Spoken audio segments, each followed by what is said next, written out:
హతో వా ప్రాప్యసి స్వర్గం.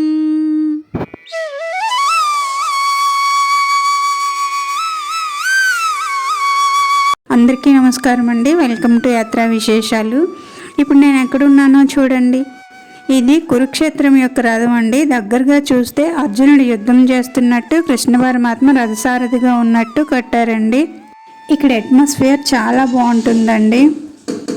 యాక్చువల్లీ ఇది పార్క్ అండి. చుట్టూ రెస్టారెంట్స్, హోటల్స్ ఉంటాయి, మధ్యలో పార్క్ అండి. ఈరోజు గీతా జయంతి కదా, కొన్ని భగవద్గీత శ్లోకాలు ఈ ప్రదేశంలో చెప్పాలనుకుంటున్నానండి. అందుకే ఇక్కడికి వచ్చాను. ఇవేంటి భగవద్గీత శ్లోకాలు చెప్పడం ఏంటి అనుకుంటున్నారు కదా, కరెక్టే అండి. నేను భగవద్గీత నేర్చుకోలేదు. నా చిన్నప్పుడు మా ఇంట్లో టేప్ రికార్డర్ ఉండేదండి. కార్తీక మాసంలో ప్రతిరోజు వేకుజామున 3 గంటలకి మా అమ్మ నిద్ర లేచి ఘంటసాల గారి భగవద్గీత క్యాసెట్ని టేప్ రికార్డర్లో పెట్టుకొని తన దినచర్య అంటే పనులు చూసుకునేదండి. టేప్ రికార్డర్కి దగ్గరగా నేను పడుకొని ఉండటం వల్ల, అలాగే ప్రతిరోజు వినటం వల్ల నాకు కొన్ని శ్లోకాలు అయితే కంఠస్థ అయిపోయాయండి. ఆ తర్వాత ఎప్పుడు నాకు భగవద్గీత నేర్చుకునే అవకాశం దొరకలేదండి. మళ్ళీ మా పిల్లలు స్కూల్ చదువుకునే టైంలో వాళ్ళ స్కూల్లో భగవద్గీత బుక్స్ ఇచ్చేవారండి. బట్ అవి హిందీ బుక్స్ అండి. పైగా శ్లోకాలు సంస్కృతం కదా, నా వల్ల కాలేదు. మధ్య మధ్యలో కొన్ని శ్లోకాలు మర్చిపోయినా కొన్ని శ్లోకాలు అయితే మాత్రం గుర్తున్నాయండి. అయితే ఒక చిన్న రిక్వెస్ట్ అండి, భగవద్గీత తెలిసిన వారు నా వీడియో చూసినట్లయితే తప్పులు ఉంటే మన్నించి కామెంట్స్లో తెలియజేయవలసిందిగా కోరుకుంటున్నానండి. ఘంటసాల గారు మహానుభావులండి. ఆయనతో నా బోటు వారికి పోలిక లేదు, కానీ నా ఓన్ వాయిస్ అంటూ లేదు కాబట్టి నేను ఆ రిధంలో చెప్పడానికే ప్రయత్నిస్తానండి. పాడ్డాయ ప్రతిబోధితాం భగవతా నారాయణేన స్వయం వ్యాసేన గ్రథితాం పురాణమునినాం మధ్యే మహాభారతం అద్వైతామృతవర్షిణీ భగవతీ అష్టాదశాధ్యాయనీ అంబాం త్వామనుసందదామి భగవద్గీతే భవద్వేషిణీ భగవద్గీతే భవద్వేషిణీ. అర్జునునకు అనర్చిన ఉపదేశమే గీతా సారాంశము. భారత యుద్ధము జరుగురాదని సర్వ విధములా భగవానుడు ప్రయత్నించెను, కానీ ఆ మహానుభావుని ప్రయత్నములు వ్యర్థములాయెను. అటు పిమ్మట శ్రీకృష్ణుడు పార్థునకు సారథి అయి నిలిచెను. యుద్ధరంగమున అర్జునుని కోరిక మేరకు రథమును నిలిపెను. అర్జునుడు ఉభయ సైన్యములలో గల తండ్రులను, గురువులను, మేనమామలను, సోదరులను, మనుమలను, మిత్రులను చూసి హృదయము దహించి, నకాంక్షే విజయం కృష్ణ నచ రాజ్యం సుఖాని చ కిం నో రాజ్యేన గోవింద కిం భోగైర్జీవితేన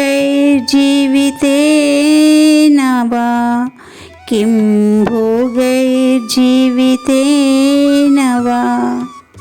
స్వజనులను చంపుటకు ఇష్టపడక నాకు విజయము వలదు, రాజ్యసుఖము వలదు అని ధనుర్బాణములను క్రింద వైచి దుఃఖితుడైన అర్జునును చూసి కృష్ణ పరమాత్మ, అశోచ్యా నవ్యశోచస్త్వం ప్రజ్ఞావాదాచ్య భాషసే గతాసు నగతాసూంచ నానుశోచంతి పండితాః నానుశోచంతి పండితాః. దుఃఖింపతగని వారి గూర్చి దుఃఖించుట అనుచితము. ఆత్మానాత్మ వివేకులు అనిత్యములైన శరీరములు గూర్చి గాని, నిత్యములు శాశ్వతములు అయిన ఆత్మలను గూర్చి గాని దుఃఖింపరు.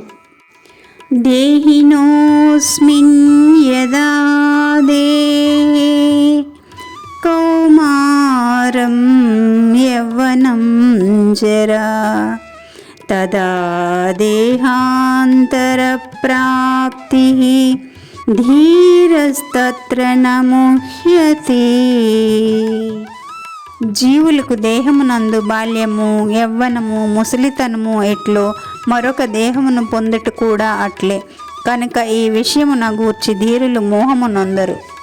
వాసాంసి జీర్ణాని యదా విహాయ నవాని గృహ్ణాతి నరోపరాణి తదా శరీరాని విహాయ జీర్ణ అన్యాని సంశయాతి నవాని దేహి. మనుష్యుడెట్లు చిరిగిన వస్త్రమును వదిలి నూతన వస్త్రములు ధరించును, అట్లే ఆత్మ జీర్ణమైన శరీరమును వదిలి క్రొత్త శరీరమును ధరించును. నైనం చిందంతి శస్త్రాణి నైనం దహతి పావకః న చైనం క్లేదయంత్యాపో న శోషయతి మారుతః న శోషయతి మారుతః. ఆత్మ నాశనము లేనిది. ఆత్మను శస్త్రములు ఛేదింపజాలవు, అగ్ని దహింపజాలదు, నీరు తడుపజాలదు, వాయువు ఆర్పివేయనూ సమర్థము కాదు. ఆత్మ నాశనము లేనిది. జాతస్య హి ధ్రువో మృత్యుః ధ్రువం జన్మ మృతస్య చ తస్మాదపరిహార్యేర్దే న త్వం శోచితుమర్హసి న త్వం శోచితుమర్హసి. పుట్టిన వారికి మరణము తప్పదు, మరణించిన వానికి జననము తప్పదు. అనివార్యమైన ఈ విషయమును గూర్చి శోకింపతగదు. ఎలా చెప్పానో కామెంట్ చేసి చెప్పండి. నచ్చితే మరికొన్ని శ్లోకాలతో మళ్ళీ మీ ముందుకు వస్తాను. నచ్చకపోతే నచ్చలేదని కూడా కామెంట్ చేయండి ప్లీజ్.